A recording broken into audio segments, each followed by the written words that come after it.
Okay, you can go ahead. All right. You have been selected to speak with us today because you have been identified as someone who has much to share about the subject of the 1979 strike at the Clinton Corn Processing Company. We would like to record our conversations today. We also need you to sign a form devised to meet Augustana College's research requirements and 2 other forms to give the recording as a gift to the Clinton Public Library. Essentially, this document states that only the information you are comfortable being used in the research will be used. Your participation is voluntary, and you may stop at any time if you feel uncomfortable, and you may choose to remain anonymous if you wish. Otherwise, your name may be used in future presentations, publications, documentaries, and online materials based on this research. Please sign the release forms after reading them if you agree to participate. After the recording has been transcribed and you have placed whatever restrictions you would like on what information will be released, then the materials will be placed in the archives of the Clinton Public Library permanently. Thank you for agreeing to participate. We plan this interview to last no longer than 1 hour. During this period, we have several questions that we would like to cover. We do not foresee that any question will make you uncomfortable, but please let us know if it does, and we can move to another topic. Please also let us know at any point if you need to end the interview earlier, and we will shorten the interview. On the other hand, if time begins to run short, it may be necessary to interrupt you in order to push ahead and complete this line of questioning or come back for a follow-up interview.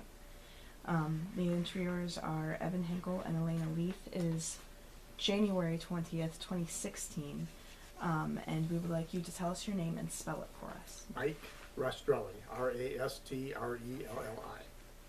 Okay. Could you just state for the record your current city of residence and state and your current occupation, please? I live in Clinton, Iowa, and I am a restaurant owner here in Clinton.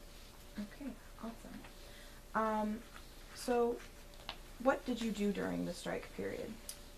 My family had a restaurant business, so we were very much into selling food. And when the strike occurred, there was a lot of trauma and turmoil going on in the city. And it wasn't so much noticeable until I think it really started ramping up toward the summer, if I remember right. We never went down. You saw a lot of stuff on the news and read on the paper, but we never really went down and tried to see or get into any of that. We stayed out of that realm. I didn't want to go in to get any trouble with anything. We had no sides. We didn't feel that there was any side that was right on this, and we just continued to just work as a family and keep the business going. The thing that was affecting us was that we could see that the trauma that was going on had people on edge, and I think that's where we noticed the most impact. Did you notice anything, like, as people came into the restaurant either to eat or whatever, did you notice tension rising between people if you knew one was a striker and one was not? I don't ever remember anything like that happening in the restaurant. I don't think we ever, even among the staff, because I'm sure, I don't remember who all was working there at that time, but I'm sure that there were staff members that maybe their family members were working at Clinton Foods, and but nothing was ever discussed. It was, I think it, I don't know, from what I could see or what I felt, was that maybe it was really centered just around the plant, and like a lot of things, you see all the coverage and all the people waving signs and all that stuff, and you step half a mile away and life goes on as normal. So from that standpoint, I think it was normal. You did say that what affected you was that there was some tension in the people who came to your restaurant. Can you tell us more about that? Not that came to the restaurant, just in the Oh, city. okay. If you were at church, or if you knew somebody who was working at the plant, or somebody who was crossing across the lines at the plant, you would hear them talk about it, and you would see both sides of their stories, and you just didn't make any. I mean, I had no idea. I mean, it wasn't that I didn't want to know. It was just a case of where it kind of like a football game. You never know why the coach does what the coach does, right? But the coach is the one that's running the team, and that's what their decisions are. So I was a bystander on this. Did you know anyone that worked at the plant? I probably did. A lot of people. In fact, I had a good friend whose dad was a pipe fitter down there, and that was a tough go.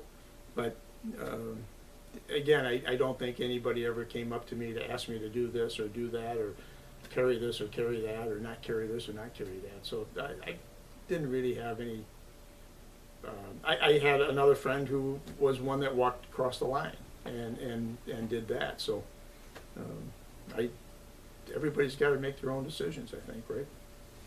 So I let them. I mean, this might sound really bad, but when you're in business, you really have to watch how you handle things, because you know Clinton was going through a tough time as it was. It wasn't just Clinton Foods that was under duress. It was the railroad was starting to slow down a little bit. DuPont was getting ready to close down their cellophane plant. AC Nielsen's had a huge coupon and clearinghouse here in town, and that was like 600 people that were part-time but making good money, and that was getting ready to shut down. I mean, I think we lost in that time from ADM, from Clinton Foods and all these other plants leaving. It was devastating. I mean, they were one part of it, but I mean, it was a big part, and I think it was a newsy part. I think that's the thing that I think everybody looked at. So yeah, and the economic impact on us was that we did business with the different departments at the Clinton Foods, so they were good business customers for us, and that all went away. It didn't go away right away, but slowly after the settlement and all that other stuff, it got sold, and all that stuff started to go away that way. So, but the strike itself, I really tried to. In fact, a good story I had. It was Labor Day of '79. Yeah, and my neighbor Bill Core and I went for a bike ride. It happened to be a Monday. Well, it was a Monday, and we were closed at the restaurant, and we had been biking, and we just thought, let's go for a bike ride. What? We ended up going on this 30-mile jaunt, and coming into town, we had heard that there was going to be a big protest down there at the plant, and people were talking about it, but we never went down. But I mean, we were out circling the farmland and killing a couple of stacks of pancakes on the way or that. But everybody was talking about it, but that's it. Did you notice anything in the community? We kind of got the idea that some people said that the police took sides, that the police didn't take sides. Do you know anything about that? No. And again, I just think that's whatever side you're going to talk to is going to hear that. Yeah. Yeah. I never heard any of that. I never saw. I mean, I never went down there. Why go looking for trouble, right? So. Did you ever notice any kind of vandalism in the town? Not from that I can recollect. This is a long time ago now for me. So no, I don't remember anything like that. I think, you always, no, I really don't remember anything. I'm sure there might have been. But I don't know if it was all related to that part of it, though. Okay. Okay. Do anything? Oh, I didn't do it. I want to follow up real quick, if I might. Could you explain a little bit about what it felt like, just kind of in general in the town? What kinds of tensions there would have been?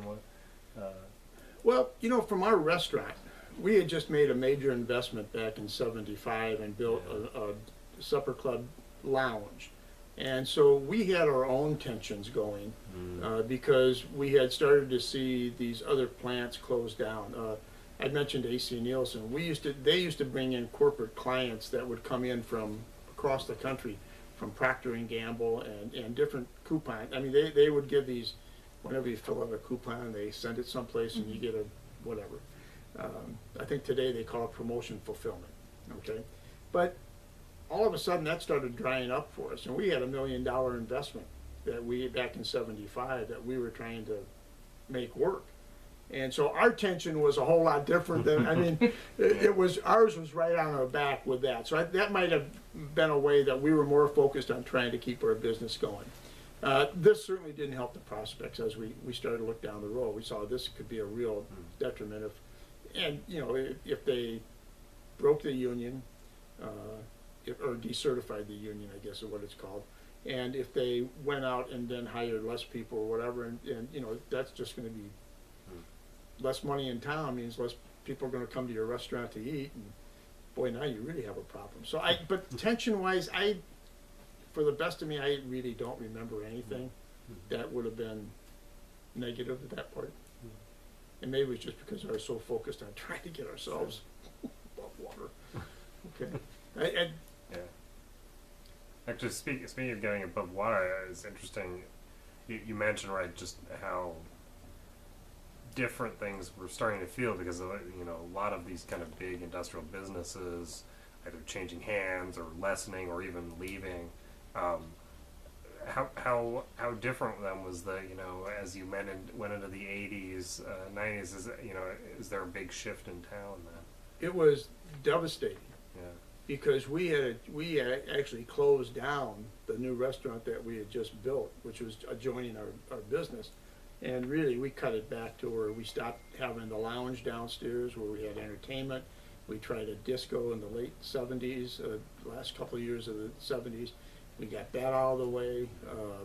We really focused back in on the original restaurant because we could not, there just wasn't the clientele to carry that.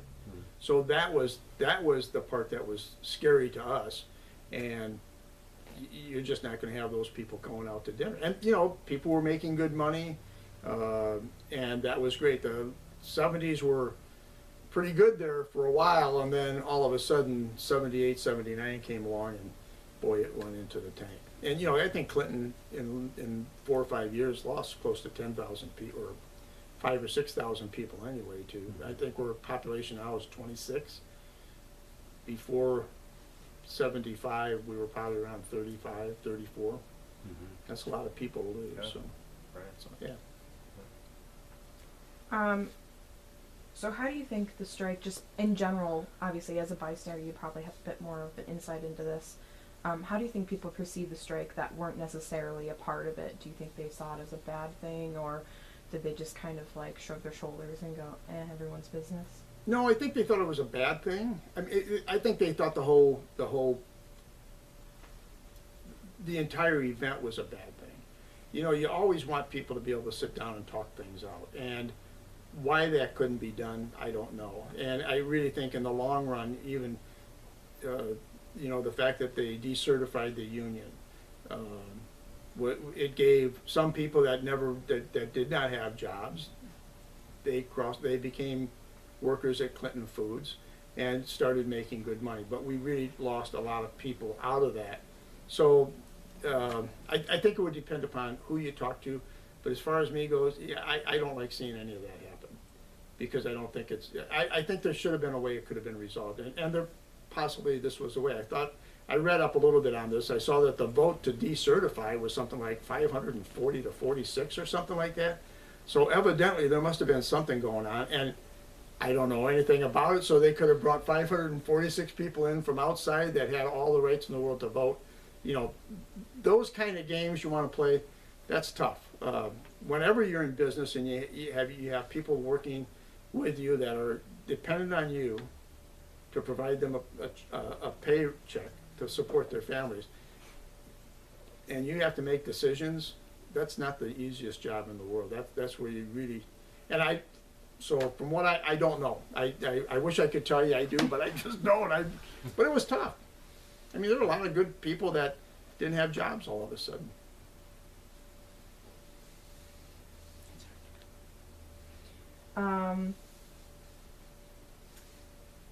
So, sorry. On that same note, what do you think media coverage was about the strike? Obviously, you said you read most of the information about it through the newspaper. Do you think that the media itself took sides, or was it just general? I don't know if they took sides. I just think, I think if, boy, this might make some people mad. They're in the business of selling news. That's all. So they're going to make the sensational stories sensational, or the good stories sensational.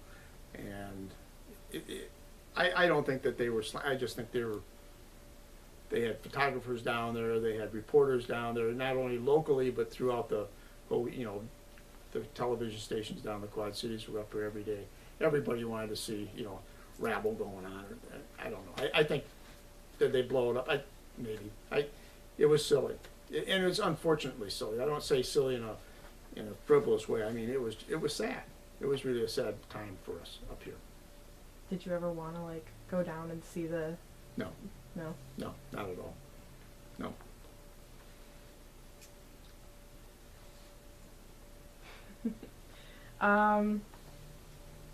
So obviously there were some big key factors that kind of surrounded the strike. Do you know anything about like the Labor Day riot? We were on my bike ride. Oh. So that's where we went. And we didn't go out of there just because we didn't want to be around, but as we came back into town, that's when we heard that there was some violence down there, and I think people were hurt. No, that was it. You kind of stay away from that. Yeah, we did. Did you hear anything about the Angela Davis visit or that whole Golly, gosh, communist I argument? No, I didn't. I'm sorry. I probably did. Probably didn't pay any attention to it.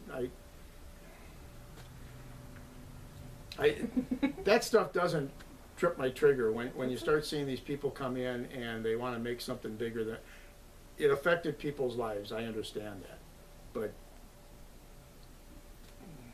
I think it's silly. I mean, anyway, that's it. I don't know. I'm just babbling. No, it's okay. We asked you to come here today because we knew you were there. I mean, obviously. Well, I was in town. I mean, but you know, when you get all these people coming in trying to make something more out of it than what it is, that's just silly. That is silly. And everybody, ooh, wow, you know, get out of it. What church did you go to, if I may? I belong to, 79. We belong to Sacred Heart Catholic Church. Okay. Did you know anything about St. Mark's United Methodist Church? No. Okay. Was there any tension in your church? You know, if there was, I never felt it. I think I was fairly active. I was on the school board there, and I was on the parish council. And, you know, I'm sure there were people that were, I just never was part of that group. I was never part of this taking sides group. I just did not take sides on this. And it wasn't because I didn't think of it. There was nothing I was going to be able to, what was it going to be for me to go down there and raise my fist at these people or raise my fist at these people or maybe raise both fists at both people and say, you know, can't we get this thing figured out? But I wasn't in their ballpark, so I really don't know. No. Sorry. Did you have any pressure from other people to take a side? No. Oh. No. Nobody wants to ever pressure me. I don't know why. When I've made decisions at the church council, nobody ever comes up to me and says, "What'd you do that for?" They'd say, no, I had no, and I don't know why. I mean, I don't think I was a big muck.